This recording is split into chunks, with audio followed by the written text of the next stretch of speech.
हर हर महादेव दोस्तों, आप सभी को स्वागत है फिर से हमारे चैनल में। महादेव आप सभी पर अपना कृपा सदैव बनाए रखे। आशा करती हूँ आप सभी स्वस्थ होंगे। दोस्तों, आज मैं फिर से एक नई कथा के साथ आप सबके बीच में आ गई हूँ और आज मैं आप सभी को एक वृद्ध माँ बेटे की बहुत ही दर्द भरी कथा सुनाने वाली हूँ। और दोस्तों, आप सभी जानिए इस कथा में कि कैसे एक बेटा ने अपनी पत्नी के कहे अनुसार अपनी वृद्ध विधवा माँ को एक अनजान पुरुष से वृद्ध अवस्था में विवाह कर देता है। उनकी समस्याओं को ना समझता है और उनसे कहे पूछे बिना उन्हें दूसरा अनजान व्यक्ति से विवाह कर देता है। कथा बहुत ही दर्द भरी है दोस्तों, आप सभी इस कथा को पूरा जरूर ही सुनिए।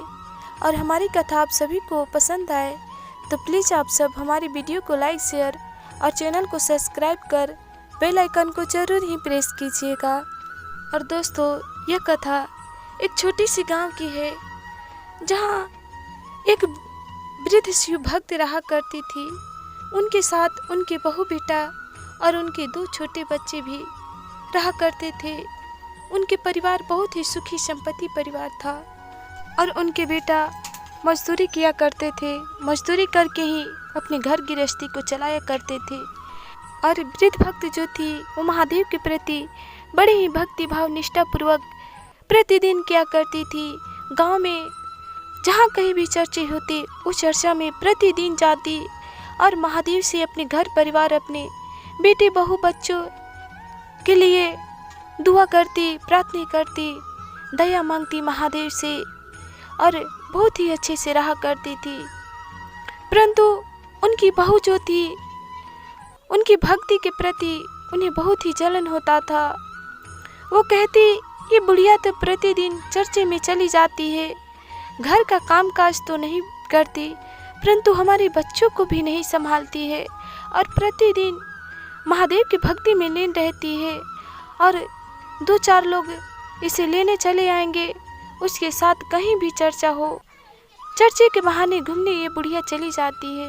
अपनी सास को देखकर, इस व्यवहार को देखकर वो बहुत ही गुस्सा में रहती और अपनी सास से बहुत ही दुर्व्यवहार किया करती थी।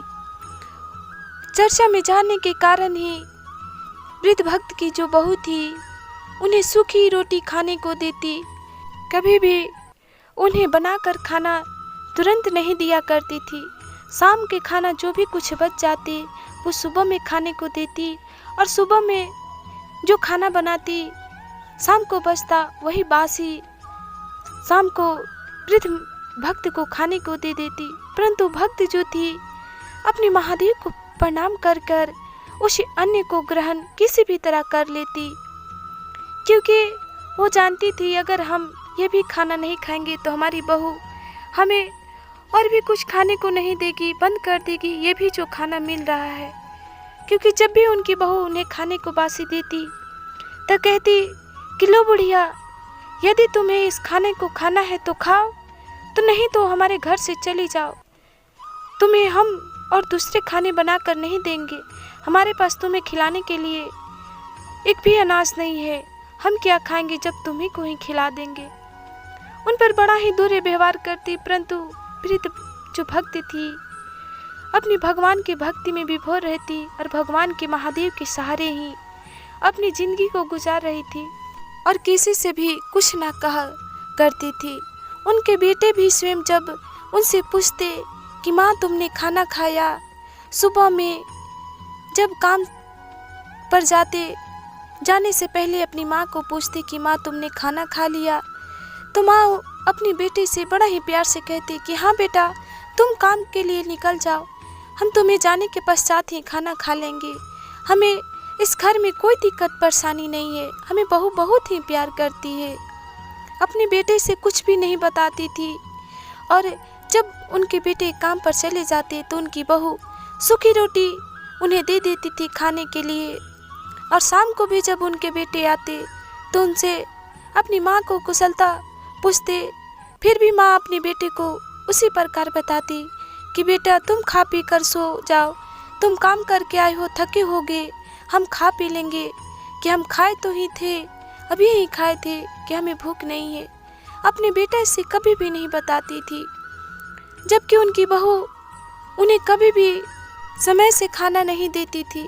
जब भी अपने पूरे परिवार खा लेते थे और जो कुछ बचता वही सुबह के बचा हुआ कुछ अपनी सास को दे दिया करती थी। इसी तरह प्रतिदिन करती थी और वृद्ध भक्त का भी जीवन इसी तरह व्यतीत हो रहा था।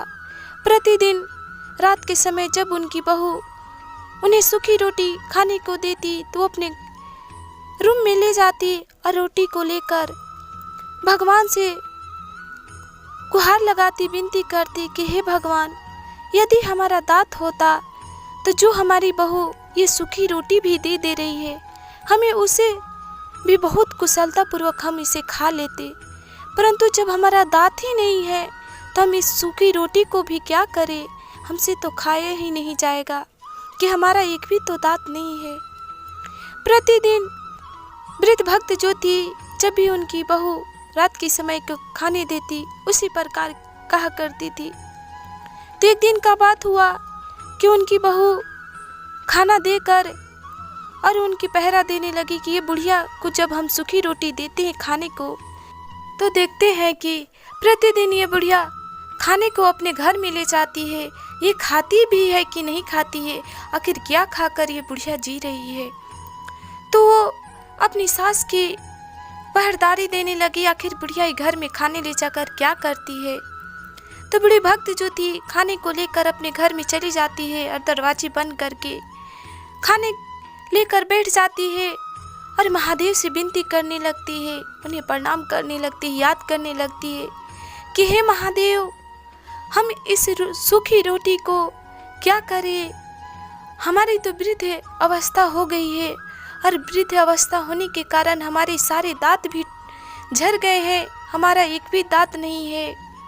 जब हमारा दांत ही नहीं है तो हम सूखी रोटी को कैसे खाएं, हमें तो इसे खाने में सारी रात बीत जाती है और हमारी भूख भी नहीं बुझ पाती है, कि अगर हमारा भी दांत होता तो हम भी इस सूखी रोटी को बड़ा ही प्यार से अच्छे से खाते और अपनी भूख मिटा लेते और हमें अच्छे भी नींद आती, परंतु हमारा दांत ही नहीं है तो हमारा क्या है इस जीवन में। दांत रहता तो अच्छे से खाते पीते स्वस्थ रहते, हमारा भूख भी मिट जाता। तो बहू उनकी बातों को सुन लेती है, कहती है कि बुढ़िया अच्छा ऐसी बात है, इसीलिए प्रतिदिन अपने घर में ले जाती है खाने को और बड़बड़ करते रहती है। रात के समय था, खा पी कर लोग सो गए। सुबह का जब समय हुआ, उठे उनके बेटे, तो उनकी पत्नी उनसे कहने लगी कि सुनिए, अब आपकी माँ हम लोग के साथ नहीं रहना चाहती हैं। तब उनके पति कहते हैं ऐसे क्यों हमारे साथ माँ हमारी नहीं रहना चाहती है। तब उनकी पत्नी कहने लगती है कि इसलिए आपकी माँ नहीं रहना चाहती है कि वो प्रतिदिन अपने पति को याद करती हैं, कहती हैं कि जब आप ही नहीं हैं मेरे साथ तो हम अकेले रहकर भी क्या करें, इस दुनिया की भीड़ में हम बस अकेला है, हमारा जी नहीं लगता, हमें नींद भी नहीं आती, हमें खाना भी अच्छे से नहीं खिलाता है, कि हम क्या करें। तो तभी भक्त की जो बेटे थे वो अपनी पत्नी से कहते हैं तो क्या करें, जब माँ को पिताजी याद आ रहे हैं, इस उम्र ही ऐसा है, जब लोग अकेलापन में रहते हैं तो अपनी बीती हुई बातों को याद करते हैं। तभी उनकी पत्नी कहती है कि नहीं, ऐसी बिल्कुल बात नहीं है, आपकी माँ तो बहुत ही दुर्व्यवहार हमारे साथ कर रही है, उन्हें जरा भी मन नहीं है हम लोग के साथ रहना, कि आप एक काम कीजिए कि आप अपनी माँ को एक अच्छे पुरुष ढूंढकर उन्हें विवाह कर दीजिए, वो सही रहेंगे, अपने जीवन में खुशहाल रहेंगे, कि वो इस उम्र में भी विवाह करना चाहती हैं। तो अपनी पत्नी की बातों को मानकर माँ से कुछ ना बोलकर कहते हैं कि ठीक है, मैं माँ के लिए एक वृद्ध पुरुष ढूंढ रहा हूँ, उनसे विवाह करा दूंगा। और वो काम करने जाते हैं, काम करने के जाने के समय ही उन्हें एक पता चलता है कि एक वृद्ध पुरुष है जो उनकी पत्नी नहीं है। उनके पास बहुत ही धन संपत्ति है, उनके घर में बस कोई एक महिला काम करने वाली चाहिए। तो उनके घर वो जाते हैं और उनसे बात करते हैं कि हमारी एक वृद्ध माँ है, कि क्या आप हमारी माँ से विवाह करेंगे? आपको भी एक महिला की ज़रूरत है अपने घर को संभालने के लिए। तो कहते हैं कि ठीक है कि आप अपनी माँ से हमें विवाह कर दीजिए, हमें भी बहुत ज़रूरत है इस घर में एक महिला के, कि हमारा घर में सारा काम यूं ही पड़ा रहता है, जो सामान जहाँ का है वहीं रहता है।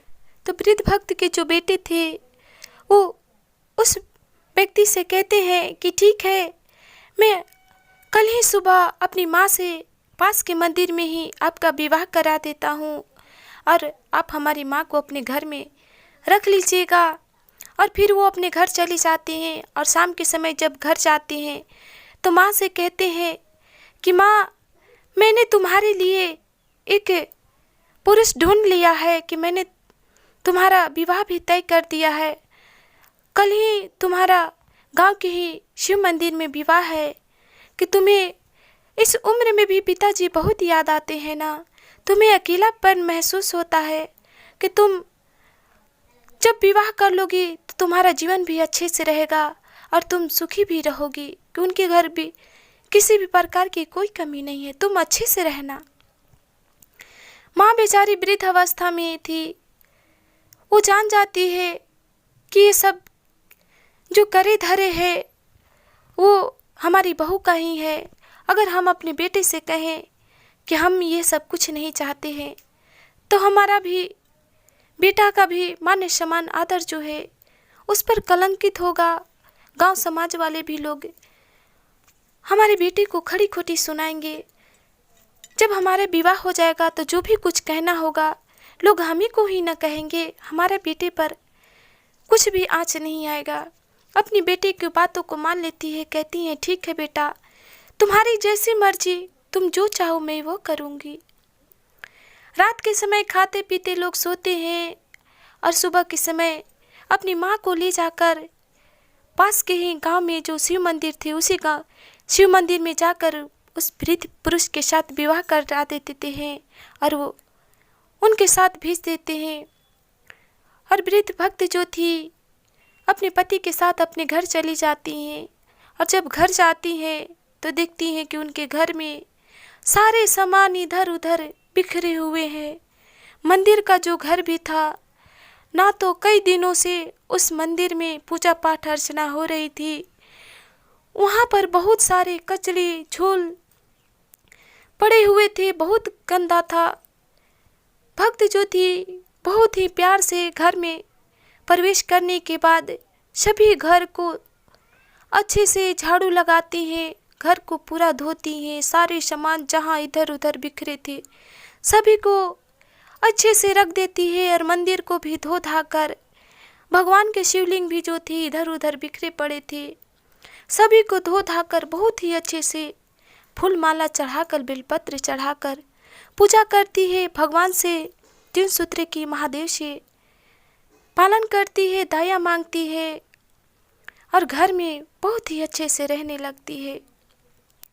फिर उन दोनों वृद्ध भक्त पर महादेव की दया होती है और महादेव की दया से दोनों वृद्ध भक्त जो थे वो जवान हो जाते हैं और उनके पास किसी भी प्रकार की कोई कमी नहीं होती है, बहुत ही अच्छे से सुख संपत्ति से रहने लगते हैं। और इधर उनका बेटा जो थे वो बहुत ही गरीब हो जाते हैं, जो भी मजदूरी करके खाते पीते थे लाते थे वो भी उनके पास एक रोटी के लिए भी मुहाल थे, उनके पास किसी भी कुछ भी खाने पीने को नहीं थी। तभी उनकी पत्नी को एक दिन मन में ख्याल आता है, कहती है अपने पति से कि आप तो अपनी माँ को बहुत ही बड़े घराने में विवाह कर दिए हैं, कि हमारे घर तो कुछ भी खाने को नहीं है, कि 2 दिन से हम दोनों तो भूखे हैं, हमारे बच्चे भी भूखे हैं, कि आप एक काम कीजिए कि आप अपनी माँ के घर जाइए और कुछ खाने को मांग कर ले आइए कि हम जिससे अपने घर में खाने बनाकर अपने और अपने बच्चे को भूख मिटा सकते हैं। तो कहते हैं ठीक है, जाते हैं अपनी माँ के घर, दरवाजे खटखटाते हैं। जब उनकी माँ दरवाजे पर आती है तो देखती है कि ये तो हमारा ही बेटा है। तो उनके बेटा उन्हें पहचान नहीं पाते हैं। कहते हैं कि इस घर में एक हमारी वृद्ध माँ थी जिसके हमने विवाह कर दिया था, कि हमारी माँ कहाँ है। तो तभी बोलती हैं कि बेटा मैं ही तुम्हारी माँ हूँ। तो उनका बेटा तो उन्हें पहचान नहीं पाते हैं। कहते हैं कि नहीं बहन जी, आपको कोई गलतफहमी हुई होगी कि इस घर में तो हमारी माँ रहती थी, वो वृद्ध अवस्था में है और उनके पति ही केवल रहते हैं और कोई भी नहीं रहता है। उनके पति का कोई बाल बच्चा भी नहीं है। तो कहती है कि नहीं बेटा, कि मैं ही तुम्हारी माँ हूँ। तो उनका बेटा उन्हें पहचान नहीं पाते, बार बार कहते हैं कि नहीं आप तो मेरी माँ है ही नहीं। तो कहती है ठीक है, जब तुम ही हमें नहीं पहचान पा रहे हो तो हम और क्या कर सकते हैं। कि अच्छा बताओ कि तुम किस काम के लिए यहाँ पर आए हो, तुम्हें क्या ज़रूरत है। तो कहते हैं कि हम तो आए थे माँ से अपने कुछ खाने को मांगने, अनाज, कि हमारे घर में 2 दिन से एक दाना भी नहीं है। हमारे बच्चे और हमारे पत्नी, हम दोनों चारों परिवार भूखे हैं कि हमारे पास कुछ भी खाने पीने को नहीं है। तो कहती है कि रुक जा बेटा, तुम यहीं पर ठहरो, मैं तुम्हारे लिए कुछ खाने को लाती हूँ। जब भक्त अपने घर से चावल दाल आटे एक बोरी में बांध कर घर पे से बाहर जैसे बेटे को देने के लाती हैं, तभी उनके पति आ जाते हैं और कहते हैं कि रुको प्रिय, तुम ये क्या कर रही हो कि तुम उसे अनाज दे रही हो जिसने तुम्हें एक बार भी खाने को कुछ नहीं दिया, केवल पूछता था। कभी अपनी पत्नी से नहीं कहा कि तुम ऐसे क्यों कह रही हो कि हमारी माँ वृद्ध अवस्था में भी अपने बाप को याद कर रही है। जब तुम्हारा ये दर्द नहीं समझ पाया तो तुम इसके दुखों में क्यों शामिल हो रही हो, तुम्हें भी इसे कुछ खाने को नहीं देना है।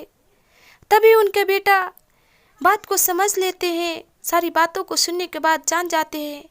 कहते हैं कि ये स्वयं हमारी माँ ही है जो जवान हो गई है। महादेव का साक्षात इन पर कृपा है और महादेव की कृपा से ही मेरी माँ को यह उम्र मिली है और उन्हीं की दया से हम हमारे परिवार सुखी संपत्ति रहते थे।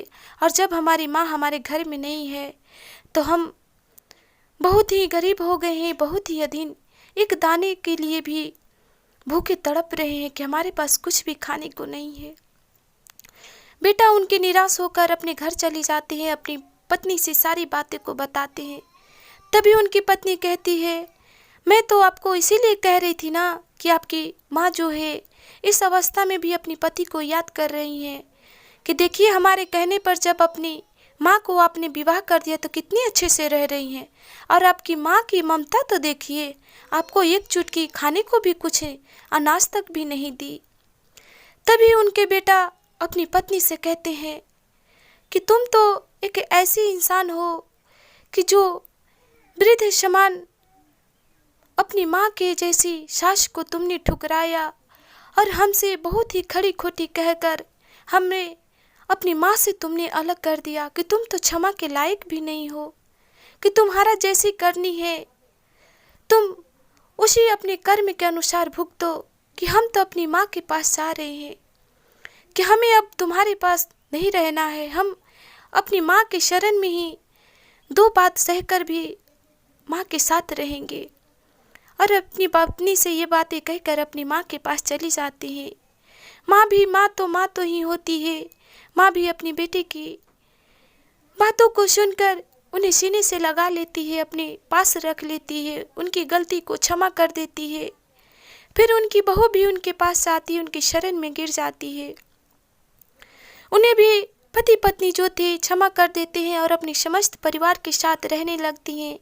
और अपनी माँ को सास जो थी उनसे भी घुल मिलकर उनकी बहू अच्छे से उनके घर परिवार में जो वृद्ध पुरुष थे, उनके घर में एक महिला तक भी नहीं थी, कुछ भी कोई उनके घर में करने वाले नहीं थे। परंतु महादेव की दया देखिए, उन्हें एक पत्नी भी मिलती है, उनके बेटे बहू, 2 छोटे छोटे बच्चे भी मिल जाते हैं। अच्छे से कुशलतापूर्वक अपने घर परिवार में लोग रहने लगते हैं और महादेव के दया उन पर बड़ा ही होती है। पूरे समस्त परिवार अपने महादेव के भक्ति में लीन हो जाते हैं, अपने नाम की घोषणा कराते, घर में अच्छे से शिव चर्चा कराते और अपने पूरे समस्त परिवार के साथ बहुत ही अच्छे से घुल मिल के रहने लगते हैं। महादेव के उन समस्त परिवार पर बहुत ही कृपा होती है। तो दोस्तों, हमें इस कथा से यह सीख मिलती है कि हमें सभी की बातों को समझना चाहिए, उनसे पूछे बिना, कहे बिना, बिना बात को जाने बिना कोई भी निर्णय नहीं लिया जाता है। और जो कोई भी महादेव का भक्त होता है, उन पर महादेव की बड़ा ही दया होती है, बहुत ही कृपा होती है और महादेव की दया से उन्हें कोई भी किसी भी प्रकार की कुछ कमी नहीं होती है। तो हे महादेव, आपने जैसे उन समस्त परिवार पे दया किए, कृपा किए, आप उसी प्रकार समस्त गुरु भाई बहन पर दया कीजिए। उनके बाद हम पर, हमारे परिवार पर, सभी पर अपना कृपा दृष्टि बनाए रखिए। तो दोस्तों, आशा करती हूँ आप सभी को आज की हमारी कथा पसंद आई हो। तो प्लीज़ आप सब कमेंट बॉक्स में महादेव का नाम एक बार जरूर ही लिखिए और महादेव आप सभी पर अपना कृपा सदैव बनाए रखे। आप सभी को हर हर महादेव।